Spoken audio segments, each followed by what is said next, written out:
everybody. Mark Levin here. Our number, 877-381-3811, 877-381-3811. You watch this news all weekend long on cable? Just endless. Looping of video, political hacks, media hacks. You learn anything from these people? Now, we have a memo from the prosecutor, Rachel Mitchell. She's a sex crime prosecutor of decades. And I was the only national, figure who told you that she did an excellent job. The only one. All over our favorite cable channel, the senior judicial analyst, trashing her. What's this, a courtroom? What's this? Well, what the hell do you want it to be? We already have a Roman Colosseum going on here. She methodically. The problem was this 5-minute rule, but she overcame the 5-minute rule. We discussed this at length, not once, but twice last week. Now they're all saying, oh, did you see the memo? Did you see the memo? Honestly, even before we saw the memo, I went through what this prosecutor did. I took notes. I put some of it up on Facebook and Twitter, and we talked about the gaps. Dr. Ford is not credible in the least when it comes to Brett Kavanaugh. Zero. Brett Kavanaugh, by every standard, at least within the United States, you have to go to the old Soviet Union. By every standard, he's an innocent man. And the disgusting media never disappoints. One slob after another. And these nighttime comics with their weird Tourette's and all the rest. Every damn one of them. A clown. And not funny.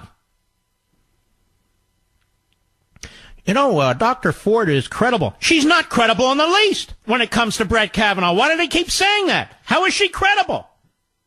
Incredible is better. Nah, the FBI investigate. Well, it needs to be longer. We got 23 witnesses. You got to go where it is. This is a pathetic joke day in and day. And this guy Flake. See how he's being celebrated now by the libs? This guy is a liar. He's a narcissist. And I'm going to prove it to you later in the program. Stick with me. We are the point of the spear. Trust me on this. We are the point on the spear. And I want to thank you, my beloved audience. Again in New York. The highest 12-plus hour in the whole city. In terms of talk radio, that is. The highest 12-plus hour on WABC. The two highest 25-54 hours on WABC. In L.A., no different. The three highest 12-plus hours and two of the highest 25-50. Now, that doesn't mean anything to you, and it shouldn't. But in our business, it means a lot. We were moved to 11 p.m. Eastern Time on Fox last night. And honestly, I'm not happy about it. That better not keep up. I'm just giving my own opinion. Because I don't do this because I need it. Because I don't need it. I do it because I'm trying to do my best in my way to save the Republic. And one more hour of, hey, did you hear what Saturday Night Live said? Or what do you think of this one or that one? I mean, you're ready to blow your brains out. How about a real analysis of this stuff? Rather than regurgitation, rather than repetition. You understand the media are exploiting you, right? They keep using breaking news, headline news, breaking news. There's nothing breaking and there's nothing headline. Nothing else has happened. So what I do on this show, and what I have done on the Fox show, and what I do on Levin TV, and I really enjoy Levin TV. I hope you do too. What I do is something a little different. I treat you with respect. I treat you like you have intelligence, not this constant dumbing down with big mouths. This Rachel Mitchell, she was superb. Superb. I think a lot of people were jealous of her. These judges, these guys who were judges, they were the lowest judges in one state or another trial. All of a sudden, they're constitutional experts. They're experts on all things. They're experts on nothing. Nothing. She broke down the case. If you paid attention, she made mincemeat out of Dr. Ford. That's why they keep talking in generalities about all women, all sex crimes, all mental suppression and repression. And I don't want to talk about all. I want to talk about this right here in front of us. Dr. Ford comes forward on July 6th. Waits 36 years. 36 years. Comes forward on July 6th. That's not suspicious to anybody? Guy's been a judge for 12 years. Guy was on the Ken Starr prosecution team for 4 years. Guy was at the Bush White House. Never said a word. Not a word. Not a word to anybody. Then he's nominated to the United States Supreme Court. All of a sudden, here's my civic duty. Wait a minute. There were parties in front of the D.C. Circuit Court for 12 years. There were rulings, over 300 that he wrote. He was involved in over 1,000 of them. And all of a sudden, her civic duty on July 6th? What happened to her civic duty on July 5th? Oh, yes, I'm allowed to ask these questions. I'm allowed. What do you think, Mark? Nothing happened to her? No, I believe something did happen. But I think she's wrong about who the perpetrator was. And I think at this point she probably knows it, which is why she doesn't know who drove her home. There's so many gaps. You understand, if you don't have witnesses or corroboration or evidence, you can't even get into a courtroom. You understand that, right? So now, notice how it's changed over the weekend. If Brett Kavanaugh lied about his drinking, wait a minute, lied about his drinking? Lied about his drinking. If he lied about his drinking, Mr. President, shouldn't he? They're worried about drinking on Capitol Hill. There's a bunch of sloshes and drunks and all kinds of things on Capitol Hill. But isn't that an interesting standard? If he lied about his drinking when he was in high school or college, that's it. These politicians on Capitol Hill, they lie all the time. They lie about getting rid of Obamacare. They lie about securing the border. They lie about taxes. They lie all the time. But that is okay because that's part of their quote-unquote profession. So I got to thinking to myself, who was one of the biggest drinkers? Winston Churchill. Big smoker, big drinker. Winston Churchill. These mental midgets who call themselves Democrats in Congress couldn't hold a candle to Winston Churchill. And they can't hold a candle to Brett Kavanaugh. And look, I'm still not 100% sure he's a Scalia type or a Thomas type, but I know he's not a Ruth Bader Ginsburg type, and right now that's fine by me. Because this, like the battle over the election to protect the president from a coup, is the same damn battle. It's the same damn thing. Look how half your country wants to throw due process out the window. Look how half your country wants to throw the presumption of innocence out your window. Look how half the country wants to use a high school annual as a basis for destroying a man. We are not required to follow the insane off the edge of the earth, ladies and gentlemen. Now, when we return, let's look at, again, some of these details that demonstrate that Dr. Ford is not credible as applies to Brett Kavanaugh. And I keep hearing also that the Democrats have done her no favors, ladies and gentlemen, that they have exploited her. That may have been true early on, but it's not true now. It's not true now. And this guy, Jeff Flake, He's a bad hombre. He is a dishonest man. And I'll get back to him later. We'll be right back. Let me see if I understand this. If Dr. Ford has a score or 2 score of inconsistent statements, she's credible.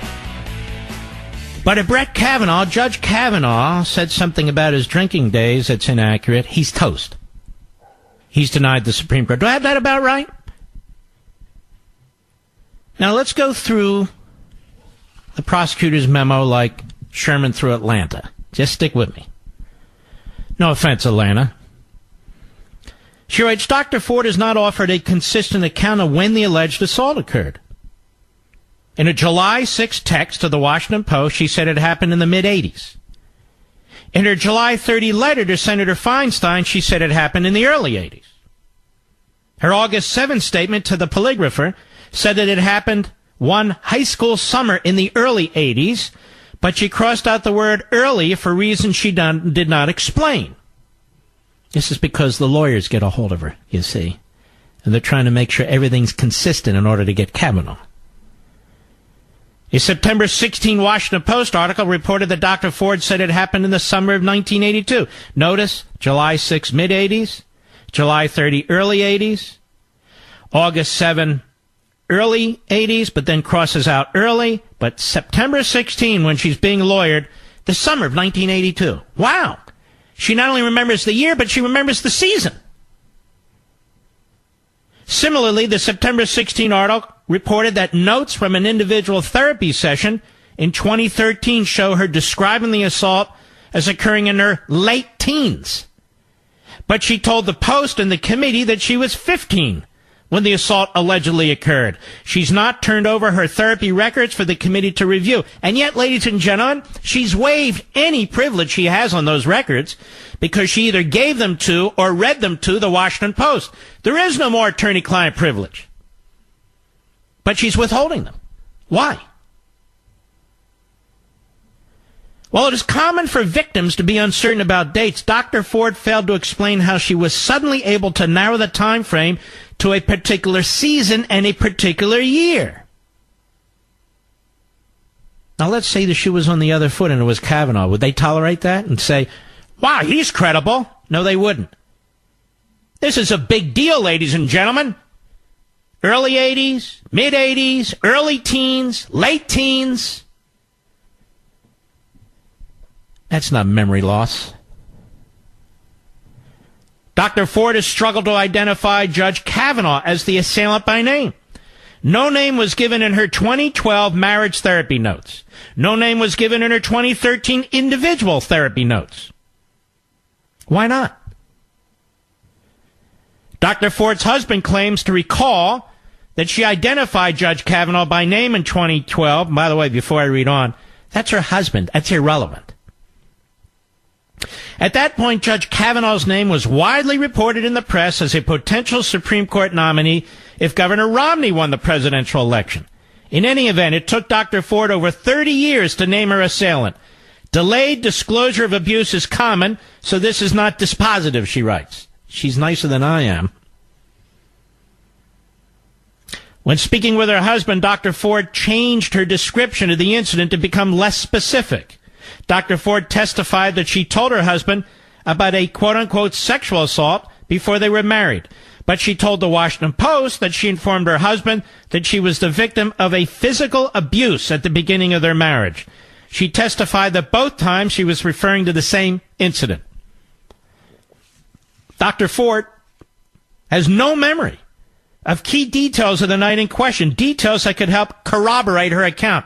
We talked about this last week. The memory to me is quite selective. Specific details that are most harmful to Kavanaugh, no details at all on corroboration. She does not remember who invited her to the party or how she even heard about it. She does not remember how she got to the party. She does not remember in what house the assault allegedly took place or where that house was located with any specificity.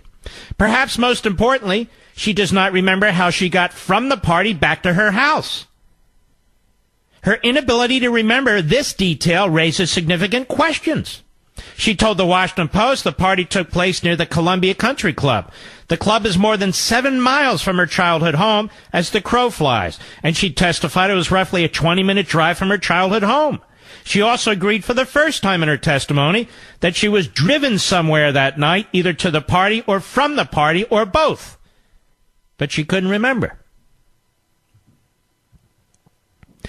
Dr. Ford was able to describe hiding in the bathroom, locking the door, and subsequently exiting the house. She also described wanting to make sure that she did not look like she'd been attacked. But she has no memory of who drove her or when, nor has anyone come forward to identify him or herself as the driver. No one. Given this all took place before cell phones, arranging a ride home would not have been easy. Indeed, she stated that she ran out of the house after coming downstairs and did not state that she made a phone call from the house before she did or that she called anyone else thereafter. That's convenient because then they can't look at phone records.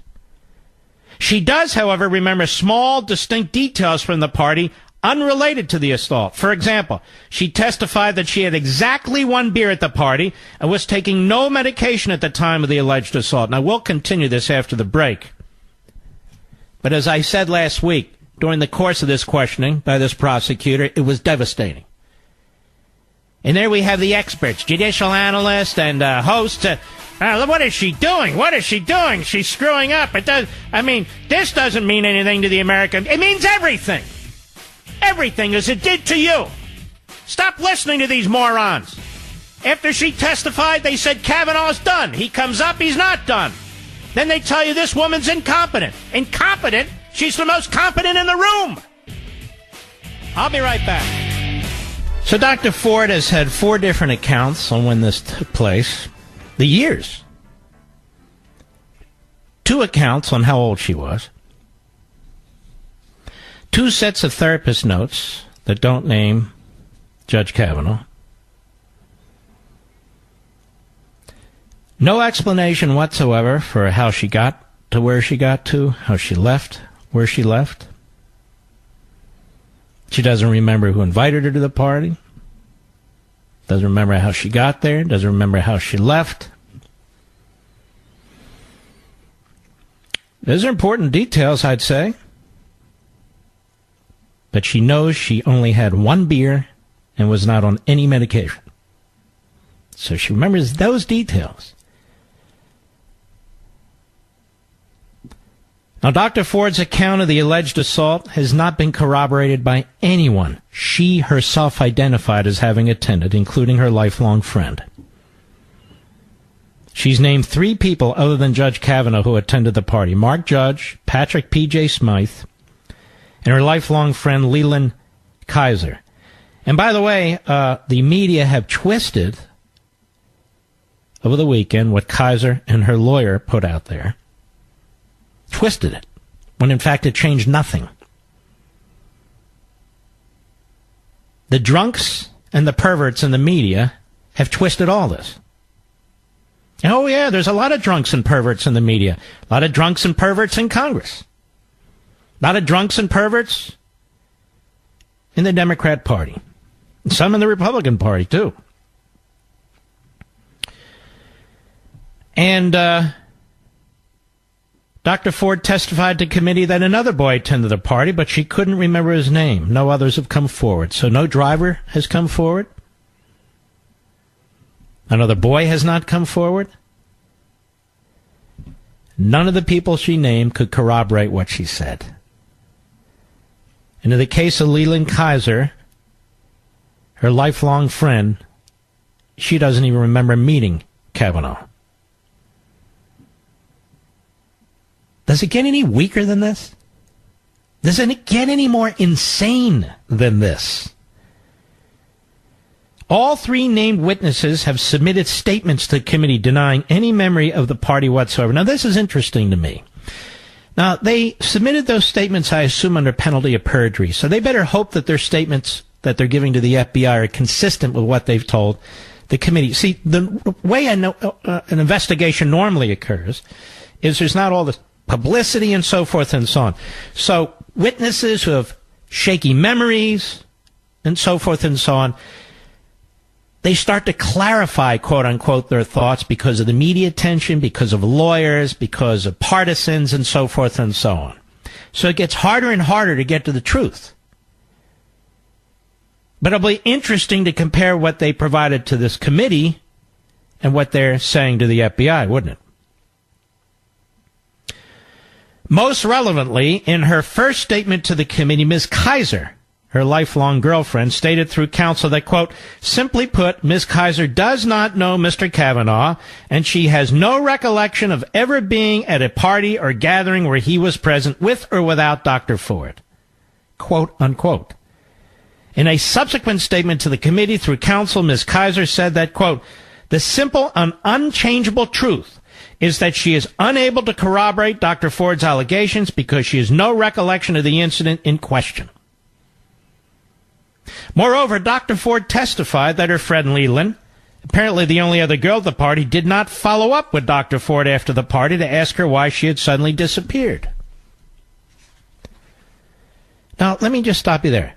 Let's just do it this. The preponderance of the information so far leans in whose favor? Mr. Producer, seriously, whose favor does it lean in? Kavanaugh, hands down. Hands down. Dr. Ford has not offered a consistent account of the alleged assault, writes the prosecutor. According to her letter to Senator Feinstein, Dr. Ford heard Judge Kavanaugh and Mark Judge talking to other partygoers downstairs while she was hiding in the bathroom after the alleged assault. But according to her testimony, she could not hear them talking to anyone. So in her letter to Feinstein, she heard them talking to others. In her testimony, she could not hear them talking to anyone. In her letter, she stated, I locked the door behind me, both loudly stumbled down the stairwell, at which point other persons at the house were talking with them, quote unquote. But she testified that that Judge Kavanaugh or Mark Judge turned up the music in the bedroom so that the people upstairs could not hear her scream. She testified that after the incident, she ran into the bathroom, locked the door, and heard them going downstairs. But she maintained that she could not hear their conversation with others when they got downstairs. Instead, she testified that she assumed a conversation took place. Notice she never said she turned down the music either, that any of them turned down the music. Her account of who was at the party has been inconsistent. According to the Washington Post's account of her therapy notes, there were 4 boys in the bedroom in which she was assaulted. She told the Washington Post that the notes were erroneous because there were 4 boys at the party, but only 2 in the bedroom. In her letter to Senator Feinstein, she said me and 4 others were present at the party. In her testimony, she said there were 4 boys in addition to Leland Kaiser and herself. She could not remember the name of the 4th boy, and no one has come forward. Dr. Ford listed Patrick P.J. Smythe as a bystander, quote unquote, in her statement to the polygrapher and in her July 6 text to the Washington Post, although she testified that it was inaccurate to call him a bystander. She did not list Leland Kaiser, even though they are good friends. Leland Kaiser's presence should have been more memorable than P.J. Smythe's.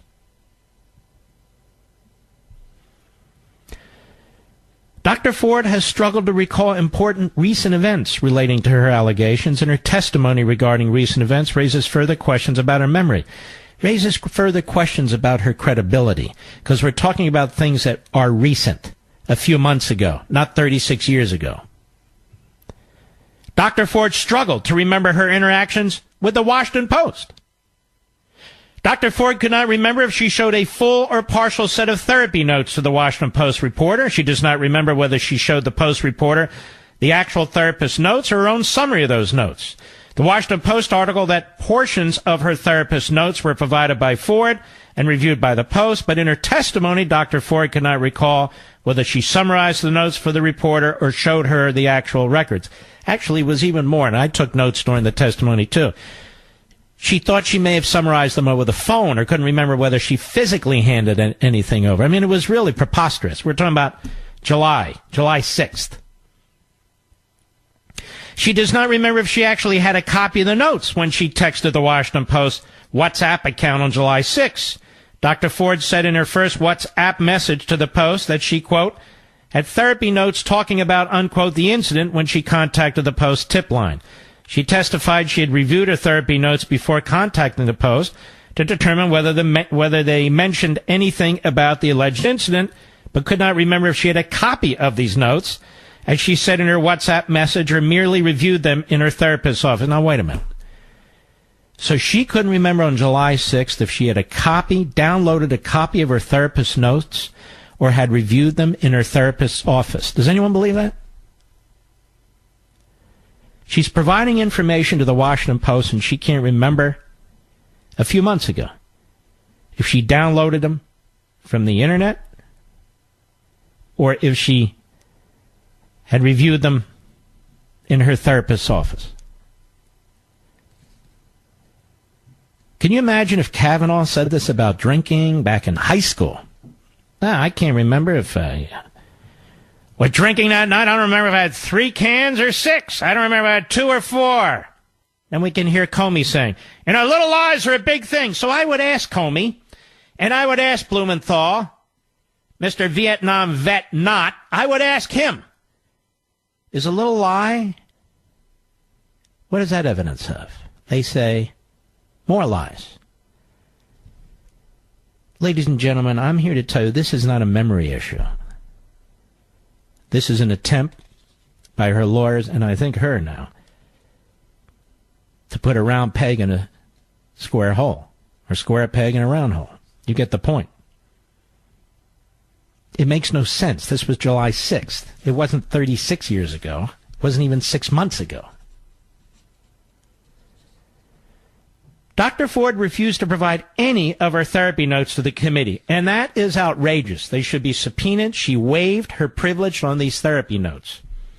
Dr. Ford's explanation, and by the way, I'm sure Shelley Whitehouse of Rhode Island is going to say, what are we supposed to do, rely on a letter? We can't rely on a letter. That's a lawyer's trick. We need the actual evidence, by God. By the way, I'll have another drink.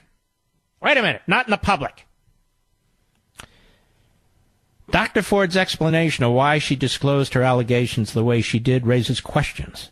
She claimed originally that she wished for her story to remain confidential. But the person operating the tip line at the Washington Post was the first person other than her therapist or husband to whom she disclosed the identity of her alleged attacker. She testified that she had a sense of urgency to relay the information to the Senate and the President, quote unquote. She did not contact the Senate because she claimed she, quote, did not know how to do that, unquote. Oh, it's very hard to contact the Senate.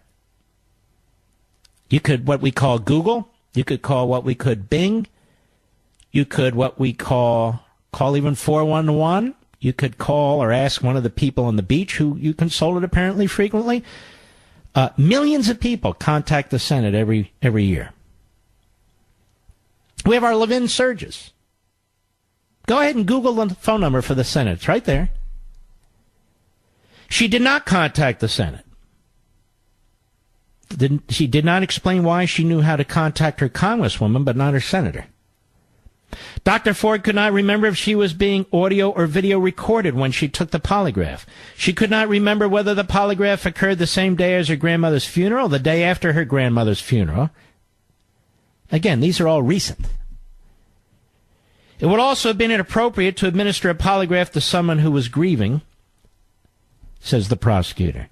Dr. Ford's description of the physiological impact of the event raises question, says the prosecutor. She maintains that she suffers from anxiety, claustrophobia, post-traumatic stress disorder, PTSD. The date of the hearing was delayed because the committee was informed that her symptoms prevent her from flying. But she agreed during her testimony that she flies, quote, fairly frequently for her hobbies and work, unquote. She flies to the mid-Atlantic at least once a year to visit her family. She's flown to Hawaii, French Polynesia, Costa Rica. She also flew to Washington, D.C. for the hearing. Note, too, that her attorneys refused a private hearing or interview. Dr. Ford testified that she was not clear on whether investigators were willing to travel to California to interview her. It therefore is not clear that her attorneys ever communicated Chairman Grassley's offer to send investigators to meet her in California or wherever she wanted to meet to conduct the interview. We've pointed all these points out. They're important. She alleges that she struggled academically in college, but she's never made any similar claim about her 2 years of high school. It's significant that she used the word contributed when she described the psychological impact of the incident to the Washington Post. Use of the word contributed rather than caused suggests that other life events may have contributed to her symptoms, and when questioned on that point, said that she could think of nothing as striking as the alleged assault. In other words, she wouldn't add to it. And the prosecutor adds, the activities of congressional Democrats and Dr. Ford's attorneys likely affected Dr. Ford's account.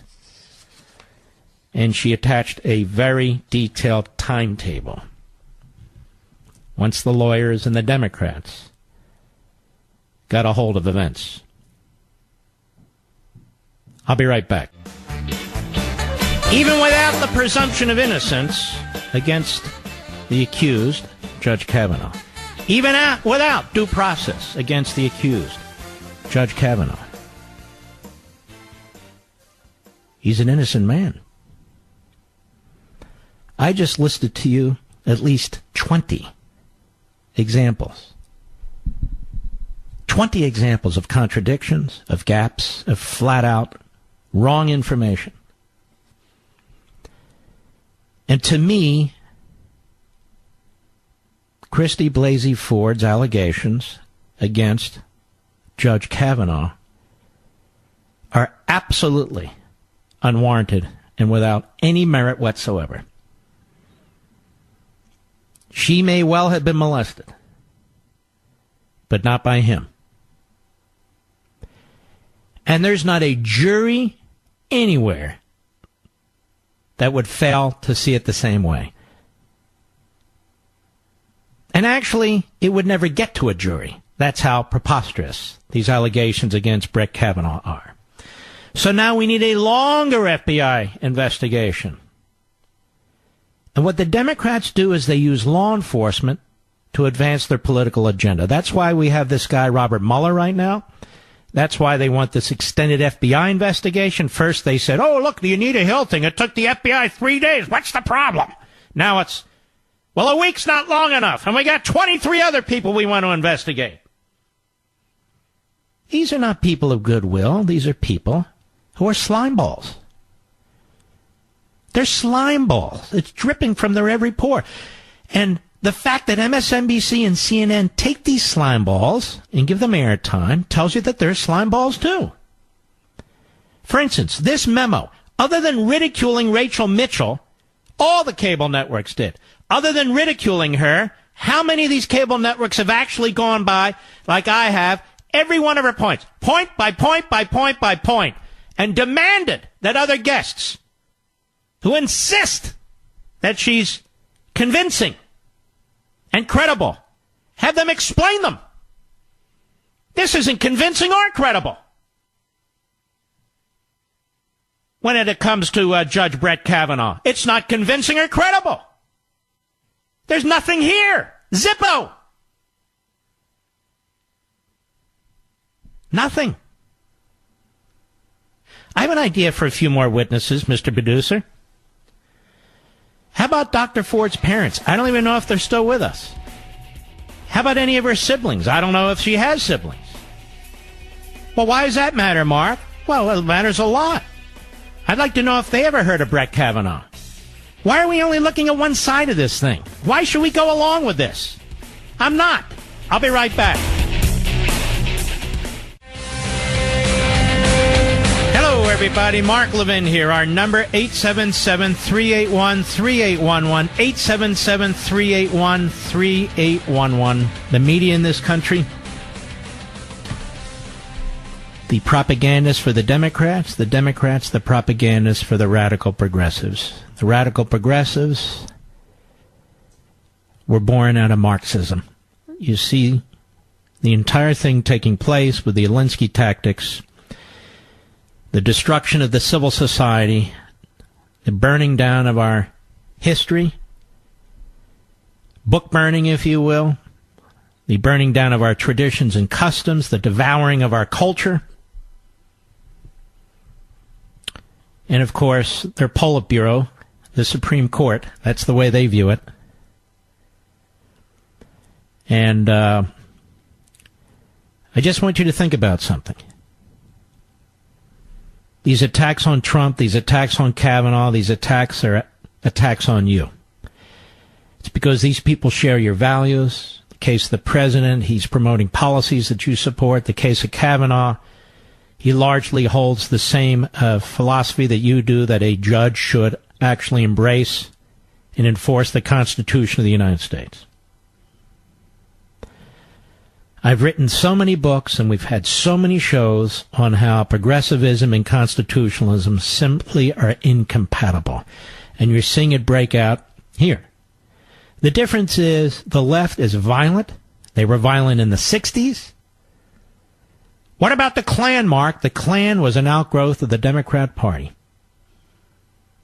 The Klan was an outgrowth of the Democrat Party, and as recently as 1924 was a big part of the Democrat National Convention. And in fact, listen to this one. The first individual that Franklin Delano Roosevelt nominated to the Supreme Court was named Hugo Black. Hugo Black was the lawyer for the Klan in Alabama. And he flew through confirmation as the Democrats controlled the Senate big time under FDR. Hugo Black, a lawyer for the Klan. The Klan has always been an apparatus, an apparatus of the Democrat Party. Always. There's no history between the Klan and the Republican Party. None. It grew up after the Civil War. Continued the resistance. A hateful, nasty, murderous bunch of thugs. And they numbered in the tens of thousands at one point. Now, when it was pointed out at some point to Franklin Roosevelt that, hey, Hugo Black was a lawyer for the Klan, you know what he said? Oh, I didn't know. He didn't know? And so here we are, ladies and gentlemen, dealing now as a modern society with all kinds of civil rights and so forth. Here we have now a gentleman who they're looking at his yearbook, the extent to which he drank, and so forth and so on. Yes, that's very very compelling. Now, there's theoretically breaking news here, ladies and gentlemen. A Kavanaugh college friend is speaking out. Ah, that guy's an idiot. Who cares? How many of us know people in high school and college who would love to screw us? I'm serious. Who cares? Why don't all these people come forward and tell us about Mazie Hirono, who I never even heard of till 3 weeks ago? Mazie Hirono?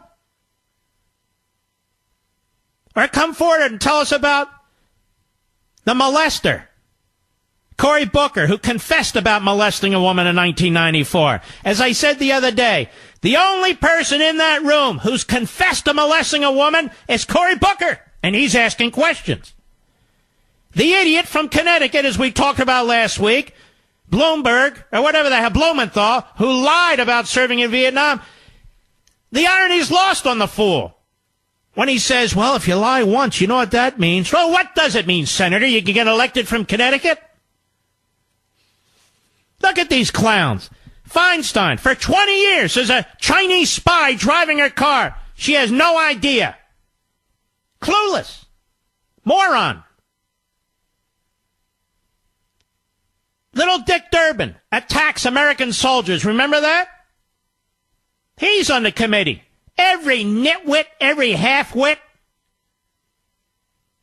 among the Democrats is there on that committee, the Senate Judiciary Committee. Why? Because they want to control the courts. That's why. Case closed. Now, our media friends, virtually all of whom are of the same ilk. This was caught by Breitbart. It's a good catch, too, by Justin Caruso. Following Lindsey Graham's passionate defense of Judge Brett Kavanaugh, Many on the left took to making homophobic attacks against Graham. Now, I looked all over Media Matters, and I didn't see any of this, ladies and gentlemen. Media Matters? What is that? A left-wing kook operation, which exists to keep these left-wing nutjobs in office and to try and destroy any media that doesn't speak for the left-wing nutjobs. So now we have all this homophobic stuff going on, attacking Lindsey Graham in the media from Hollywood. And crickets. Crickets. Lindsey Graham, who's unmarried, has occasionally been derisively accused of being gay by critics and pundits who engage in homophobia by using homosexuality as an implicit insult. After Graham strongly defended Kavanaugh this week, the same homophobic jokes came back in style among liberal comics and establishment media figures. Rosie O'Donnell.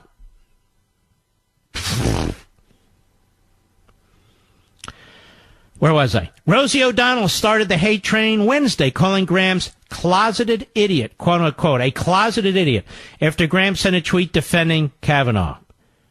I very much believe in allowing people to be heard, but I am not going to be played, and I'm not going to have my intelligence insulted by the Michael Avenattis of the world. I will not be a participant in wholesale character assassination that defies credibility, Graham tweeted.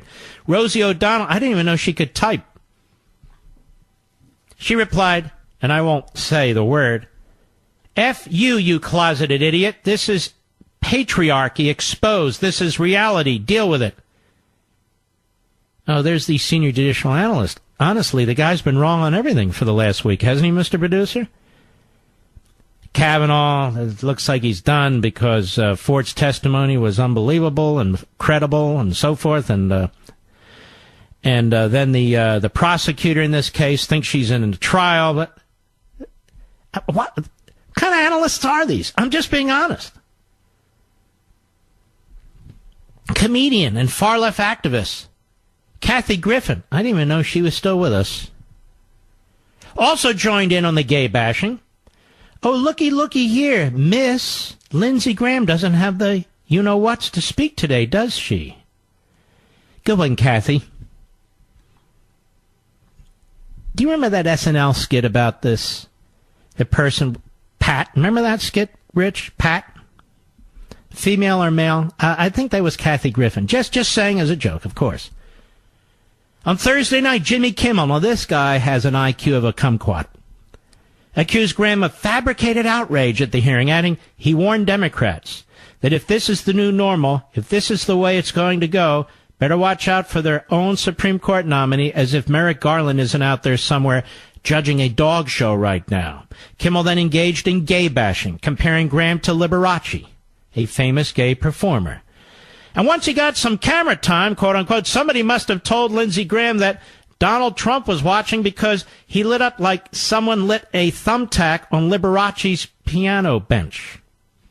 Now, keep something in mind. Jimmy Kimmel is as dumb as a doorknob. They don't write their own jokes. They have like 10 comedians. And this is what they come up with. This is what they come up. This is a guy who abused women, who harassed women, anything for a buck, right, Kimmel? Kimmel and bits, and bad bits at that. First, he's got the vapors, Don Lemon said in mock Southern accent, referring to a joke where women who were said to have the vapors if they were acting hysterical or irrational. Good, Donnie. Good, Donnie Lemon. There you are, piling on. And I thought you said that you were a homosexual, so why are you attacking Lindsey Graham, who hasn't said anything? Because, folks, liberalism, progressivism, statism, it comes first, before religion, before ethnicity, before sexual, whatever it is. It comes first. First. And it is to die for, you see. It is to die for. The left is a hate crowd. And when we come back, I want to talk about this fraud, Jeff Flake. And we're inviting Jeff Flake on the show, where I'm sure he won't come on. But he ought to come on, Mr. Tough Guy. He ought to come on the show I won't batter him around, even though it's quite easy to do.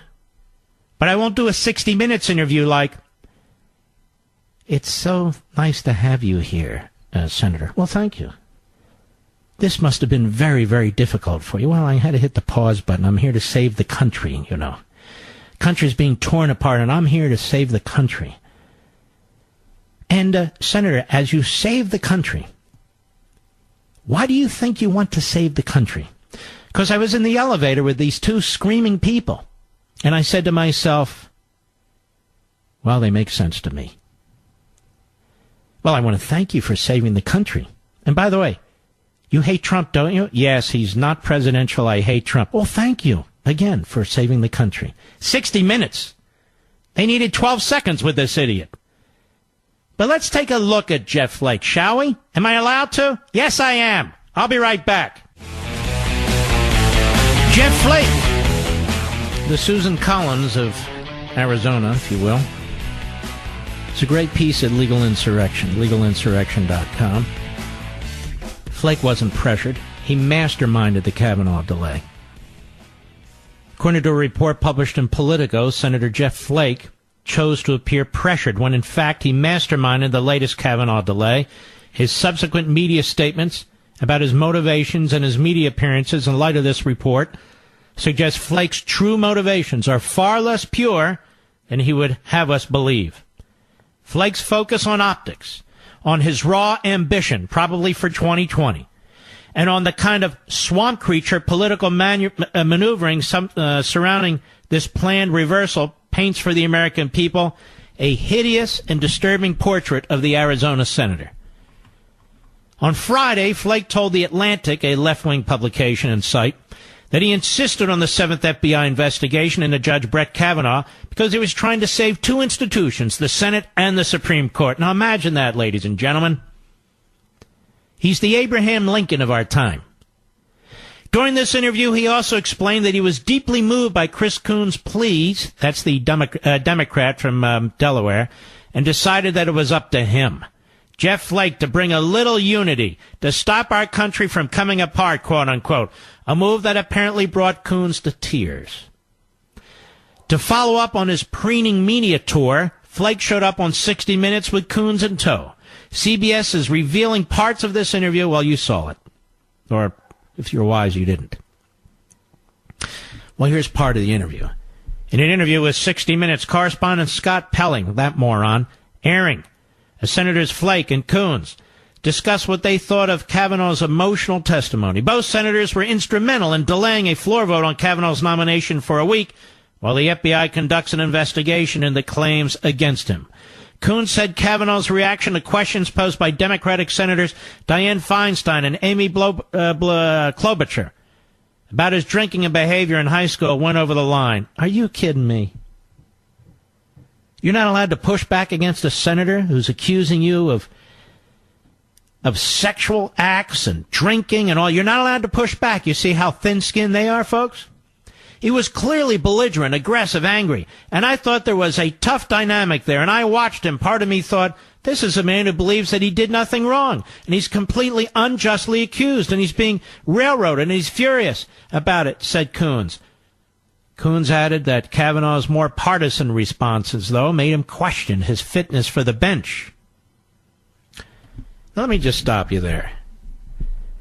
So this idiot Flake, this is his buddy, Chris Coons of Delaware, who's out to destroy Kavanaugh. And he positions himself as Coons. You know, I really thought this was a good guy. And so until he actually started pushing back. You don't get to do that. Don't you know we're United States senators? Yeah, I know. And I know you, clown, you still wear boxer shorts. You still take a crap like everybody else. We know who you are and what you are, you jerk. Oh, I'm the honorable. You're dishonorable. There were some lines, he said, that he delivered that were sharper, more partisan, more, this is the Clintons paying me back. This is a Democratic smear campaign that I was surprised. It is a He was surprised. The lawyers are left-wing, well-known activists, Democrats. Dr. Ford. Other accuser. Avenatti. Oh, look look at this. It can't be a Democrat. Whatever. Flake said he didn't like Kavanaugh's mention of the Clintons and whatnot, quote unquote, but added, I had to put myself in that spot. I think you give a little leeway there. Now, Flake's positioning of himself as some sort of unifying force whose sole mission is to save the Senate and the Supreme Court because he's driven by patriotic desires for national unity is unraveling. The plot to further stall the Kavanaugh nomination was hatched Thursday night in Senator Susan Collins' office. Isn't it nice, ladies and gentlemen, that she's been in the witness protection program? I suspect she's the maestro behind the whole damn thing. Anyway, also allegedly in attendance were Senators Lisa Murkowski and Joe Manchin. The four put their heads together and came up with a 7 IQ. No, I said that. The four put their heads together and realized that as only Flake serves on the Judiciary Committee, they couldn't pull off their devious plot without the assistance of another senator serving on the committee. They somehow landed on Senator Chris Coons, and as noted above, Flake has been putting him to good use as a political prop and general useful idiot. As the Politico report goes, in Susan Collins' third-floor office in the Capitol, she and her Republican colleagues Flake and Murkowski, joined by Joe Manchin, agreed they had the power to make or break Kavanaugh. And without settling on precise details, they decided to use their leverage to insist on a confirmation process that allowed them to reach a comfort level with Kavanaugh's situation, rather than to kill the Supreme Court nomination outright. What resulted on Friday afternoon threw Washington into chaos and guaranteed another week of uncertainty and suspense. I'm not done with this, ladies and gentlemen. You haven't heard about this. It's been in Politico. Legal Insurrection is promoting it. But I'm telling millions of you, what actually happened in the shadows is not what you're hearing at all over the damn weekend, despite 24/7. I'll be right back.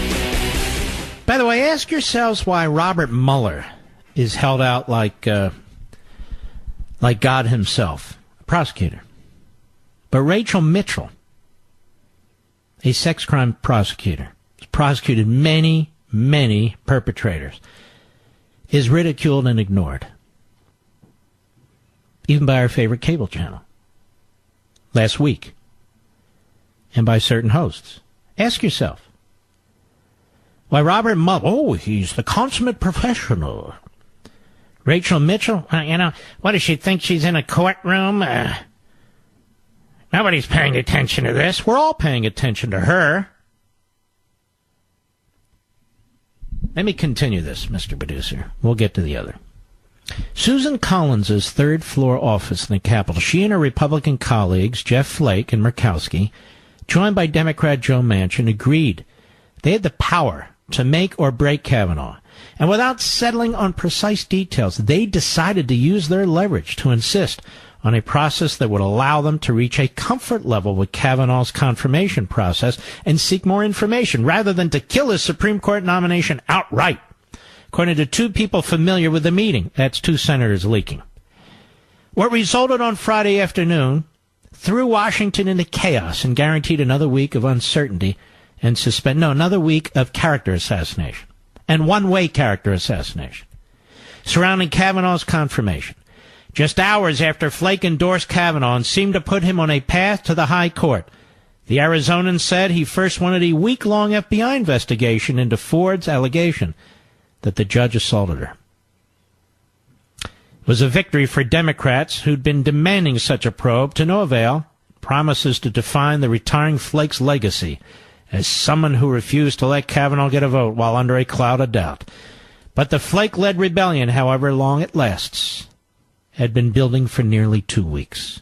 Though Murkowski, Collins, and Manchin all endorsed the FBI investigation on Friday, Flake needed another partner to pull off his move because none of them serves on the Judiciary Committee. So Flake, who's been mocked for writing a book blasting the Trump presidency, only to vote for his agenda, teamed up with a Democrat.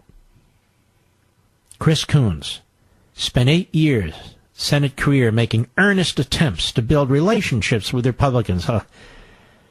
I'm just reading it as is. At times to liberals' annoyance, he and Flake have taken trips around the world together. Ooh, I wonder what Rosie O'Donnell thinks about that as part of their duties. And on Friday afternoon, with the Supreme Court seat on the line, it all paid off. So Coons, who appears to be a hapless victim of Flake's skullduggery, writes Legal Insurrection, was then blindsided by Flake's announcement that he was insisting on a further delay in investigation. Politico continues. Coons and Flake vacated the Judiciary Committee shortly before the panel was expected to vote to advance Kavanaugh. Seemingly innocuous moment that left onlookers increasingly bewildered as more senators joined them in the back room. They returned minutes later with a deal that forced Republican leaders to bow to the minority's demand for an FBI probe, delaying the confirmation for as much as a week. I did not expect him to do this today, Coons said of Flake, speaking for nearly everyone in official Washington. So Legal Insurrection points out Flake's plot doesn't stop there. It includes signaling to Senate Republicans that his intentions are not to bring down Kavanaugh. It's unclear how true that is. But here's Politico. It continues. In fact, Flake was playing a longer game. He said his statement supporting Kavanaugh was a signal to Republicans that he wasn't joining the Democratic resistance and would show he wasn't out to bring Kavanaugh's nomination down. I hoped that would help provide leverage, Flake recounted, but he needed some Democrats to endorse the FBI investigation, if not Kavanaugh's nomination, to get fellow Republicans to agree. Flake wanted to demonstrate that the process is fair, at least even if Democrats are not going to vote for Kavanaugh, he added. Flake wouldn't say whether the protesters played a role in his decision, but he acknowledged he was in the middle of a remarkable moment and ticked off his interactions with a lot of people on the phone, email, text, walking around the Capitol, you name it. Wonder if he spoke to the Duke lacrosse players. In his speech, little noticed at the time, Coons suggested that someone with a partisan agenda might have leaked to the media Ford's letter alleging the assault, harmonizing with what Republicans had been saying for days. Coons' speech also repeated his request for an FBI investigation. It was exactly what Flake was looking for. Not long afterward, Coons and Flake repaired to a committee anteroom to hash out an agreement. Democrats would endorse a one-week FBI investigation into Kavanaugh, and Flake would use his leverage in the narrowly divided Senate and threaten to vote no on the floor if Republicans refused to go along. Now, there's something somewhat disturbing revelation in the remaining Politico report. Quote, Collins asked, that's Susan Collins, that Kavanaugh's friend Mark Judge, whom Dr. Ford alleges was in the room during the alleged assault, sign a letter and send it to the committee rather than let his lawyer do it, according to two Republican senators. The letter was turned around in a matter of hours, and Murkowski had endorsed an FBI investigation days before, only to change her tune after meeting for more than a half hour privately with McConnell. Meanwhile, Flake, again with Coons in tow, was proclaimed a hero at Saturday's Global Citizens Festival and got his 60 Minutes interview. A one-term senator who has accomplished nothing but self-promotion and endless spitballs against the President of the United States, who couldn't get elected dog catcher in Arizona. That Jeff Flake. He, Susan Collins, Murkowski, are the Republicans who did this. And I want to say something to all three of them. If you three lousy, good-for-nothing, useless senators cost us the Supreme Court when we have Republican control of all the branches of government because that's what the people wanted to do, it is you, politically, who will be held to account for destroying these institutions and for turning them over to the left. I want the people of Maine to know, the people of Alaska to know,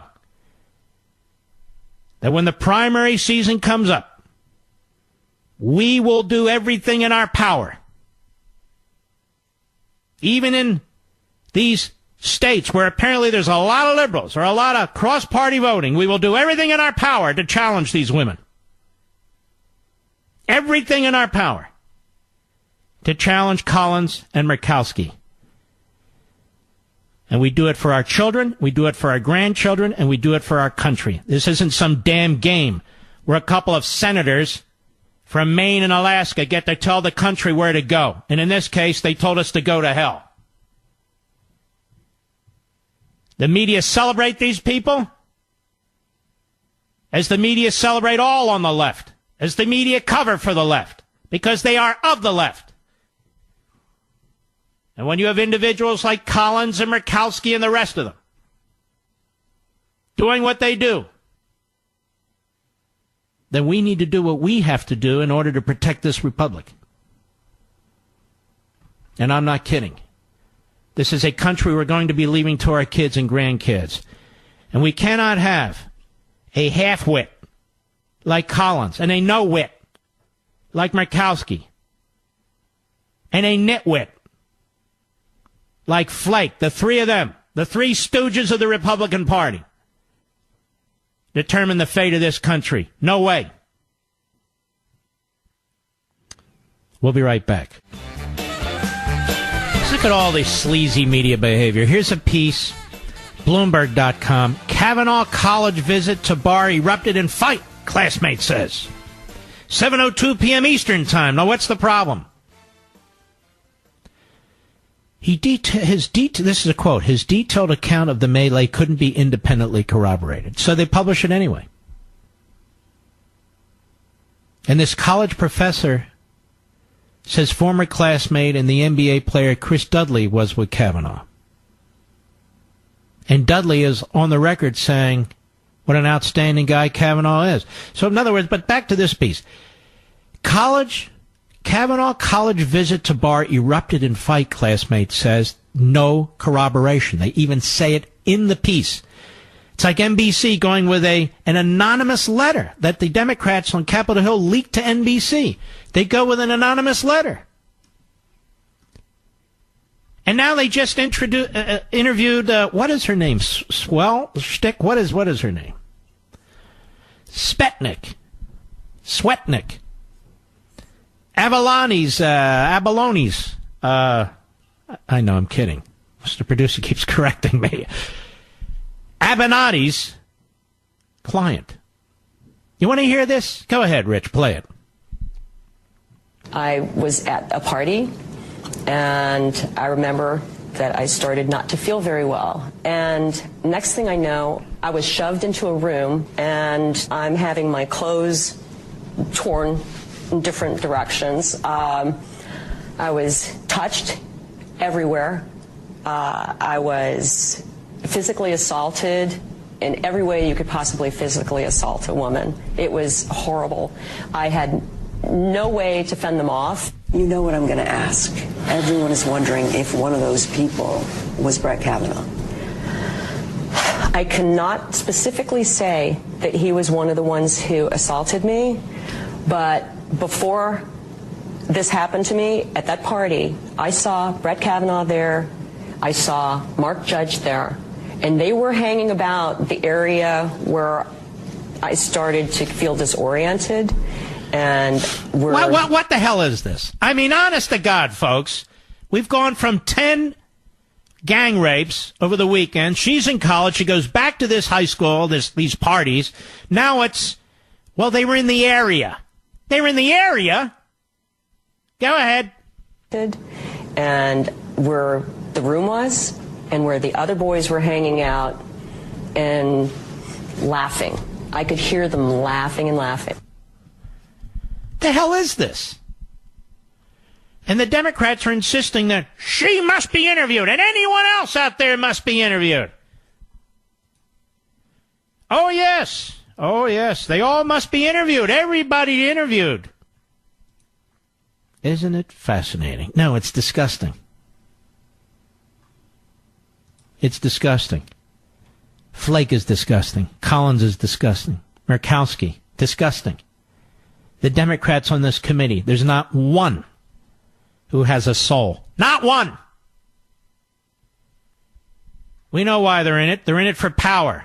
Power alone. All right. Let's see who's out there. I've just been kind of burned up about all this stuff, which is why I'm jumping in. Let's see. Let us go to Jerry, Austin, Texas. Sirius Satellite, go. Yes, Mark, you stole most of my thunder today with reading that memo. However, look, I've been a trial lawyer for 39 years, and I'm really incensed by the likes of Andrew Napolitano, who spews this politically correct nonsense about her being credible. I would have to say that she is probably the least credible witness that I have ever seen on the stand. Mm-hmm. What would you do to a witness like this? Would you be told, all women believe this, all women that, you're not allowed to bully? Is that what you would do if she were on the stand accusing your client? Look, absolutely not. I might not initially attack her like I don't attack police officers anymore. However, as I've told some of these people that are friends of mine on Facebook who say that women have to be believed, well, what's next? All whites have to be believed, all browns, all blacks? That's total nonsense. I mean, yeah, when you're in a courtroom or in front of the Senate Judiciary Committee, you're dealing with individual human beings. Individual human beings. I'll be right back.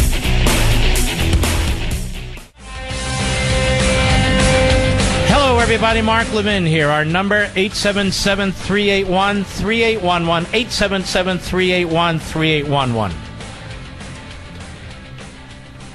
Let me throw this out there so the backbenchers on cable TV can regurgitate it, but it is important that they do. Dr. Ford, Ms. Ramirez, none of the accusers, not one of them, not a single accuser has filed a criminal complaint. Why is that? These events are said to have occurred in Montgomery County. The Montgomery County Police Department. The police there are wonderful. The leadership there is the usual crap left-wing types in a crap left-wing political environment. But that said, they said they're prepared to take complaints. Why hasn't Dr. Ford brought a complaint? Why hasn't Ms. Ramirez brought a complaint? Why has not a single accuser against Kavanaugh filed a criminal complaint? Not a single accuser against Brett Kavanaugh has brought a civil lawsuit of any kind. Not then, and they haven't figured out how to bring one now. And I'm going to tell you why. Not a single accuser wants to be subjected to our justice system. This is a justice system, our court system, that has a jury of their peers. This is a justice system that allows depositions under oath. This is a justice system that provides for interrogatories under oath. It is a justice system in which the accused is allowed to question the accuser through his attorney, without any politics involved, without any concern about civil rights or other rights that are proclaimed by the left or proclaimed by the accuser. It is an individual matter where individual parties litigate. Does Dr. Ford not want that? Or it's an individual case where the state or the county prosecutor has to prove beyond a reasonable doubt. Does Dr. Ford not want that? Does Ms. Ramirez not want that? Do any of the accusers not want that? You see, ladies and gentlemen, this is what's going on here.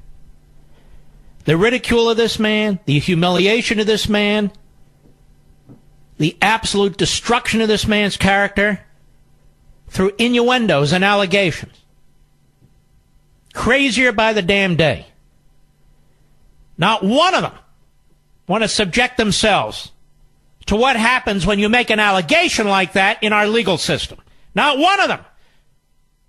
It's much better for their lawyers to be leaking. It's much better for the politicians to be giving their 2 cents worth, such as it is. It's much better for the legal analysts to be commenting all damn weekend long. Are you watching it day in and day out? Have your eyeballs popped out of your heads yet? I was watching mostly HGTV, to be honest with you. I guess I'm the only one. And you'll get more of it today and tonight and tomorrow night before there's any news, actual news. But isn't it amazing that with all the lawyers involved, there's not a single accuser who's filed a criminal complaint? Not one. Because if you file a false criminal complaint, you can be charged with a felony. Or maybe they're afraid that a case will be taken, or it'll go to court, and they'll lose. Why haven't they filed a criminal complaint? And then they talk about, we want an FBI investigation. You know why they do that? To fool you. So you think there's actually a criminal investigation going on here against Kavanaugh. That there's a real live criminal investigation. No, there's not. This has nothing to do with a criminal investigation. I will be honest with you. I suggested to 2 senators on the Senate Judiciary Committee that they ask Dr. Ford why she doesn't walk into the Montgomery County Police Department and file a criminal complaint. You know what those senators said to me, Mr. Producer? Nothing. They ignored me. Well, what if she does? Good. What if Ms. Ramirez does? Good. Instead, we get reporters, we get people giving their opinions, we get this. I started this show with a real live prosecutor who sent a memo to all the Republican senators laying out a huge list of indiscrepancies, of memory lapses, of contradictions respecting Dr. Ford. Crickets. Nobody gives a damn. Before that, she was trashed. Mueller's great. She's an incompetent. Incompetent my butt. She was great. These are facts. So why didn't Ms. Ford's Dianne Feinstein handpicked lawyer, Debbie Katz,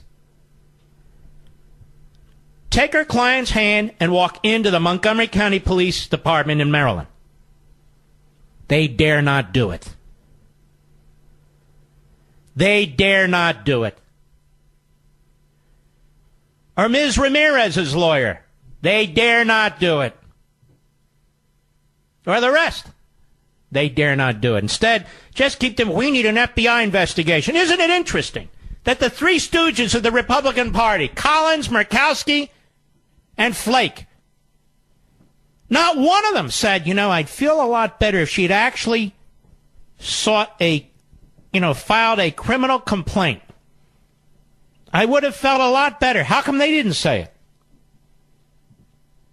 Because they're frauds, that's why. Now, you'll hear this now on Fox, I'm sure. Tonight, somebody will bring it up. Some former prosecutor or whatever. That's okay. I'm used to this.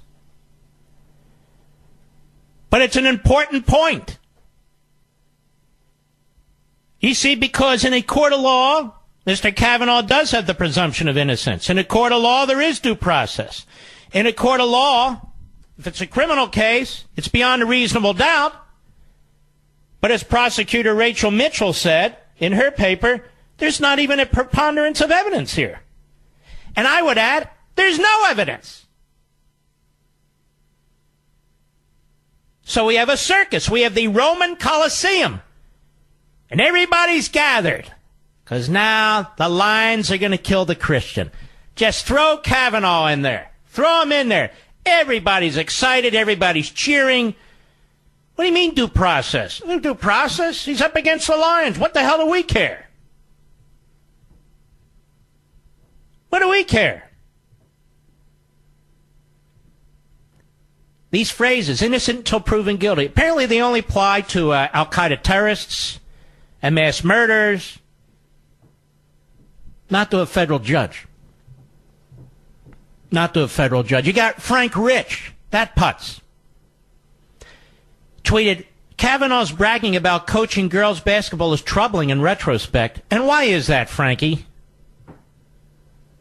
Why is that, you sniveling moron? Or Judge Legum, whoever the hell that is. In retrospect, Kavanaugh using a girls' basketball team as a prop during his confirmation hearing doesn't seem like a coincidence. Really, Judd? Another sicko. Another sicko. I can go all down the list. Our so-called free media. It's not a free media. It's an unfree media. The way they cherry-pick their stories, their partisanship, it's obvious to everybody. Even the people who watch these carbon footprints, CNN and MSNBC, they know they're partisan. That's why they watch them, all 12 people. But I go back to my point. I always have to say these things 5 times or so, just to make sure even the media hear me. Not a single accuser has filed a criminal complaint where the statute of limitations would not have run and has not run in Montgomery County, Maryland. Not one. And I'll tell you something else. One of the reasons they think they can continue to say the most outrageous, sickening, insane things about Kavanaugh is they know he's a federal judge and they know he seeks to be on the Supreme Court, so they know he will not sue them for defamation. And if he sued Dr. Ford for defamation, she would lose. Even on a public person standard, she would lose. She has no evidence. If he sued Ms. Ramirez, she would lose. If he sued Avenatti and his client, they would lose. You can't accuse people of the most vile things with no evidence, with no witnesses and no corroboration. It's a slam dunk. Now, it might take a few years, but they know he won't. They know he can't, given his interest in still being a Supreme Court justice and eventually, if not, returning to the, staying on the D.C. circuit. These accusers and their lawyers and the Democrats in Congress fear the legal system. Fear the legal system in this case. And they should. I'll be right back. Well, ladies and gentlemen, you know this is about white male Christian privilege, right? Oh, yes, I know this because we keep hearing this on MSLSD and the Constipated News Network, CNN. Well, when Clarence Thomas was being attacked like this, is he white? That was a black male Christian. Or how about when Sarah Palin was attacked? Well, she's a white female Christian. How about Herman Cain? Remember what they did to him? There's another black male Christian. I could go on. Don't buy this. Oh, white male, old white male, white Christian. These people are sick. Sick. That slob. Well, slobs, plural. Little Dick Durbin's a slob. He's an old white male. Christian, I think. Oh, no, we don't mean leftists. They're okay. They're all right. We don't attack them, their race and their religion. Let's take Andrea, Los Angeles, California, the great KRLA. Go. Hi, Mark. It's a pleasure to talk to you. Thank you. I listen to you all the time. I'm so incensed with this whole Kavanaugh hearing and fallout and everything Flake did and everything else. I have to tell you, I worked for Obama's campaign as a volunteer. I worked on Clinton's. I met Clinton. I changed to the Republican Party. The Democrats sickened me. And well, what was the event that that caused you to change? Everything that Obama did the last 4 years, I couldn't even vote when he was up for re-election. What he did in the Middle East, how he treated Netanyahu. I believe that he was an anti-Semite. I hate to say it. I've said it many times, and I believe it. Right, but the thing that bothers me the most is maybe Dr. Ford was actually molested. I don't disagree with that. Right, but I think that they, in my opinion, obviously, I think they softballed the questions. I didn't hear anything about her drinking. And in trying to do a little bit of my own research, because I have a research background, I found out she was a cheerleader in high school. And there was something on the web that talked about when the cheerleaders, quote unquote, got spirited enough, it was party time. So what I'm wondering is, just like any other teenager, she might have had so much to drink, she didn't know who. Well, here's what I do know. Did anybody ask that question? Exactly. That was my point. Did they ask those questions about Kavanaugh? Yes. Did they ask those questions about her? No. Exactly. And this is why she and her lawyers do never, ever want to see the inside of a courtroom. Right. But the other thing that I wanted to mention, there are two other things. Do I have time? I've been waiting a long time. Give it a shot. Okay. Flake, you might have covered this because I turned my radio off so I wouldn't interfere with anything. I know you talked a lot about Flake, but there was a comment I read on Fox.com where Flake said that if he was running for re-election, he would never have called for the FBI investigation because he said, if I hope I'm quoting correctly, he said there'd be no value and no incentive. I could not believe I read that. The guy's a chameleon. He's been a chameleon his entire political life, certainly while he's been in the Senate. Absolute chameleon. Everyone knows it, but because he bashes Trump, because he can't win re-election in Arizona, he does this drama thing, which was connived with Susan Collins and Murkowski and Manchin behind the scenes, and none of them have called for any of these accusers to go to the Montgomery County Police Department. We need an FBI investigation, which is not a criminal investigation. Andrea, thank you for your call. Mike, San Francisco, the great KSFO, go. Hello, Mark. Thank you for having me on. I appreciate it. Yes. I want to ask you a question about lying. I concede, although I absolutely believe that Kavanaugh's guilty of at least some of these things. Like what? Because it's so long ago. Hold on. Can't do the hit and run stuff. What is he guilty of? I'm just saying what I believe. But I concede that we may never have hard evidence sufficient for a criminal courtroom, which this isn't, that he is guilty. Well, why isn't it? Why, sir, you're doing your, hit and run stuff. Why don't they bring it to a court? I'm happy to answer your question. You're going to answer mine first.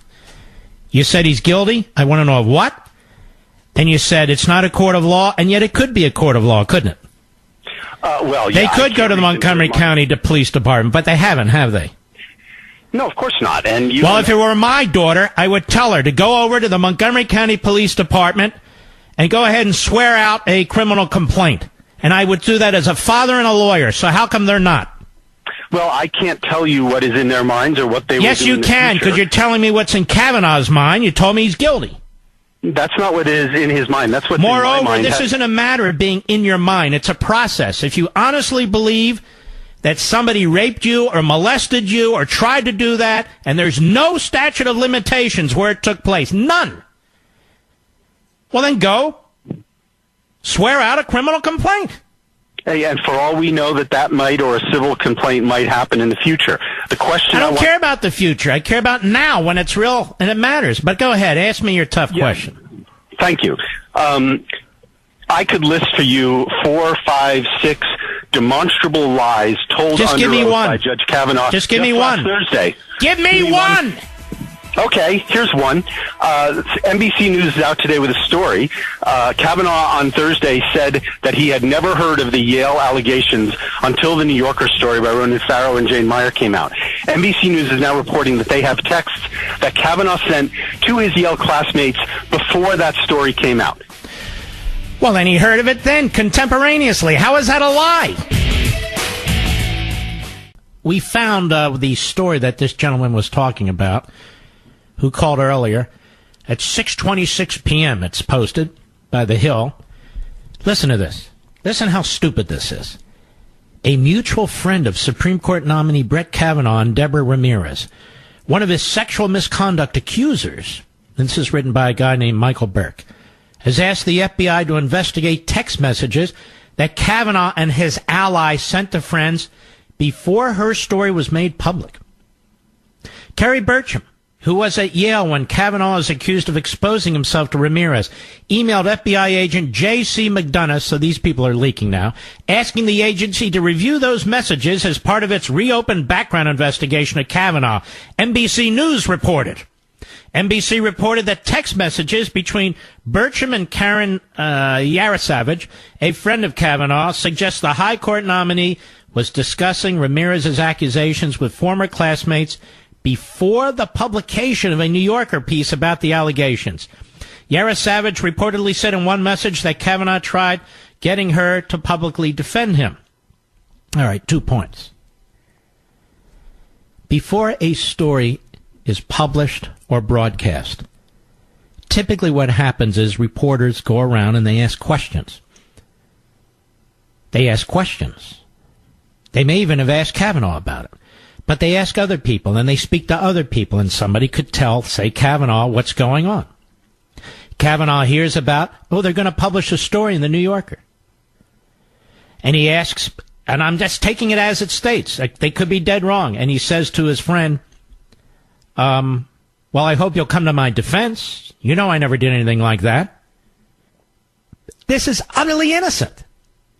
What they're trying to say is, well, he wouldn't have known about it but for the fact that he did what Ramirez says. That's not true. That's not true. If he heard that there was a story coming out, maybe he was contacted, maybe he wasn't. Somebody else might have been contacted. Because how else does a reporter write a story? They're asking around about Ramirez. He may text a friend. Big deal. So I have a liberal caller who says, that proves Kavanaugh's guilty. See that? He's guilty.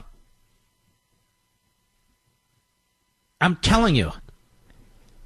Absolute insanity in the media. Interesting, isn't it? Has NBC reported on a single fact that this prosecutor put in her memo before she put it in the memo? Or even now, have they done a long expose of what's in the memo? No, they have not. Why not? Why not? It's incredible. And you know what? Every single one of those senators sitting on that Senate Judiciary Committee, you know what they're thinking right now? Geez, I hope I'm never asked these questions. I hope I'm never asked these questions. Well then.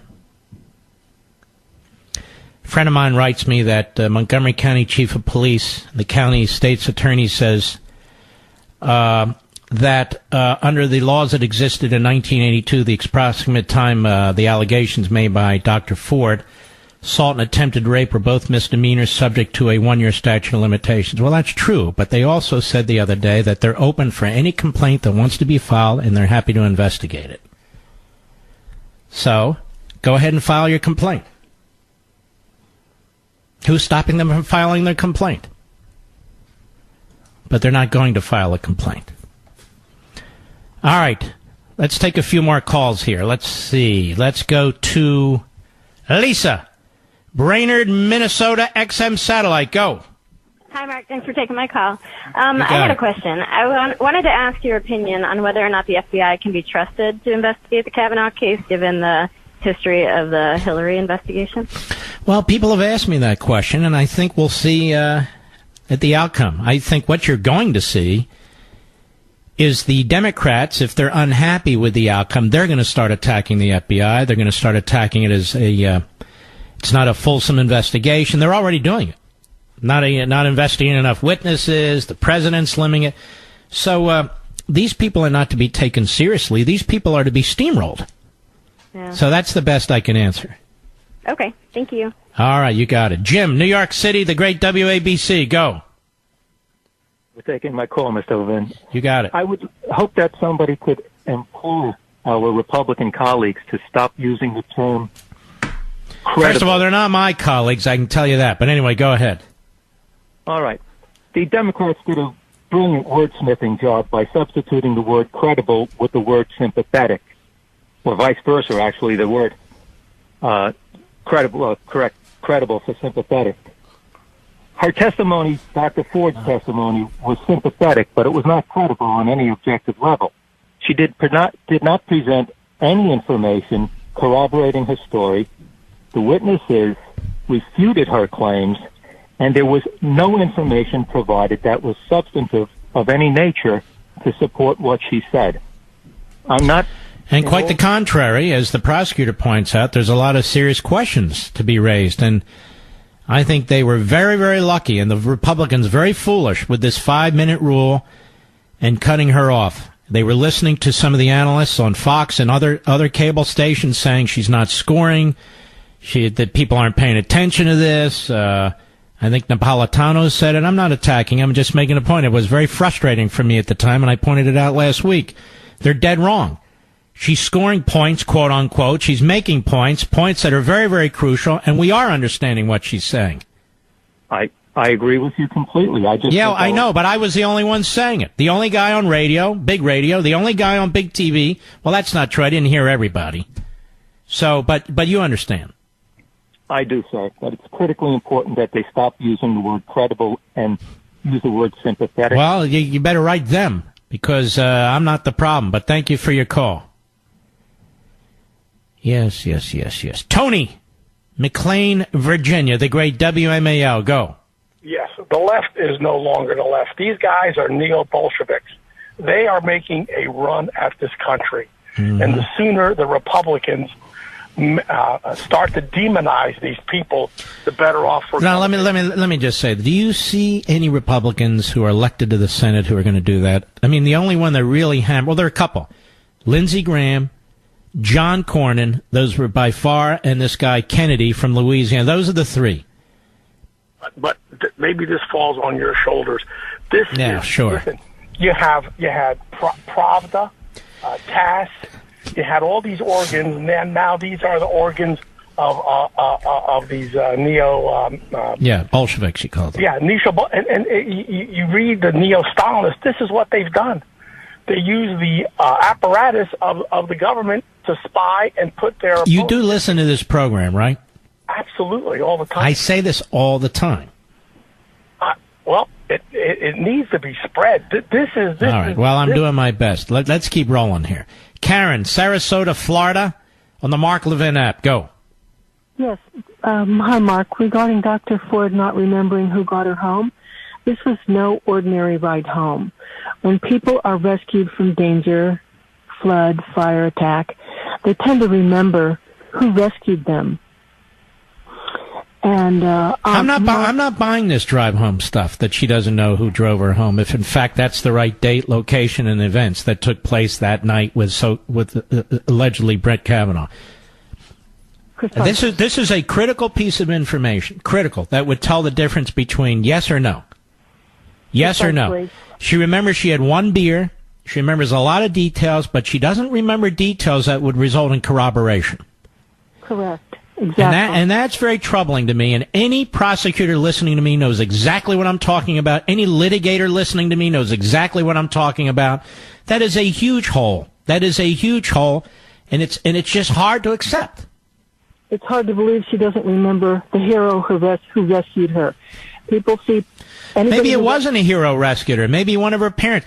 Have you noticed you haven't heard from her parents? Yes, I have. Why? But had she genuinely been rescued from the danger... Okay, you've said that 3 times. I don't know if she was rescued. Maybe she had somebody who was going to pick her up as a routine matter.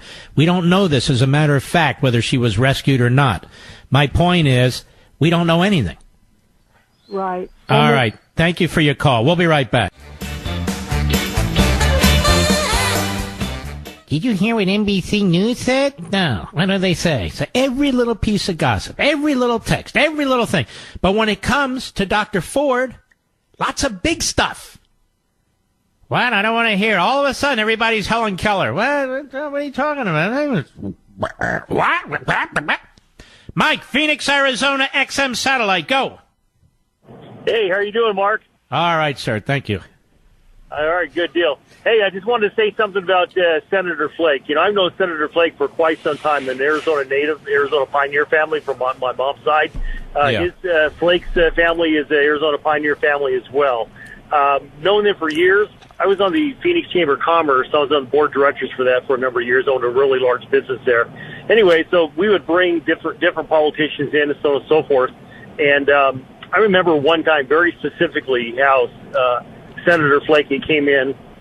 Senator Flakey came in, and he was all giddy about the fact that he was chosen by Obama to come in and to go fly down to Cuba on Air Force One to bring back some type of dissident or political dissident or something like that. And he was just over the moon about this stuff, and he talked about it incessantly.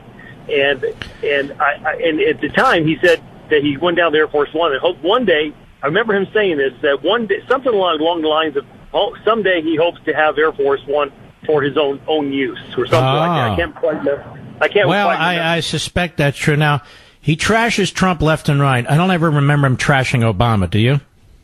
No, I don't. He never did trash Obama. And one thing that's interesting, that he gave a speech one time there in downtown Phoenix. I showed up to it, and everybody knew that I was a Trump supporter, and I let it be known I was a Trump supporter. We went back to D.C. Back there in a big committee, and all the senators came in, and all these other people came in and talked to us all. And what was interesting is that I ended up having to fly back on the jet with Senator Flake all the way from Reagan all the way back to Phoenix. And let me tell you what, this guy is full of himself, and he's all about Jeff Flake.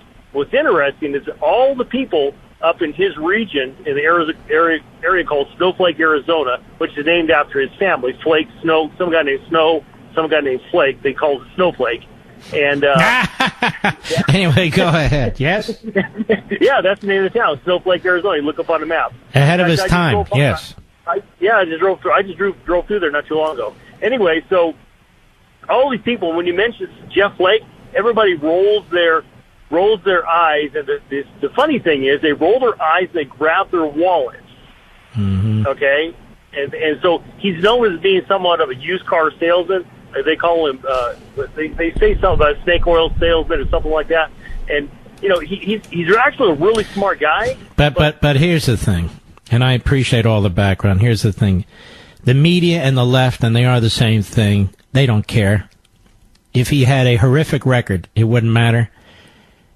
He's a useful idiot, and he really is a useful idiot. So is Susan Collins, and so is Lisa Murkowski. These are useful idiots. It's unfortunate that we don't have enough useful idiots on the Democrat side who from time to time really have an epiphany and move on to the Republican side. Have you ever seen a Democrat celebrated by the media who joins with the Republicans? No, never, ever. Never, not one, right? Nope, exactly. And you know one thing that was told to me one time by Senator Barry Goldwater? I was at Goldwater, the young Republicans, Barry Goldwater. I'm sure you know Barry Goldwater. Anyway, he knew the guy real well, and he's the one who got me in the Democratic Party. I'm actually a union guy. I'm an IBEW guy.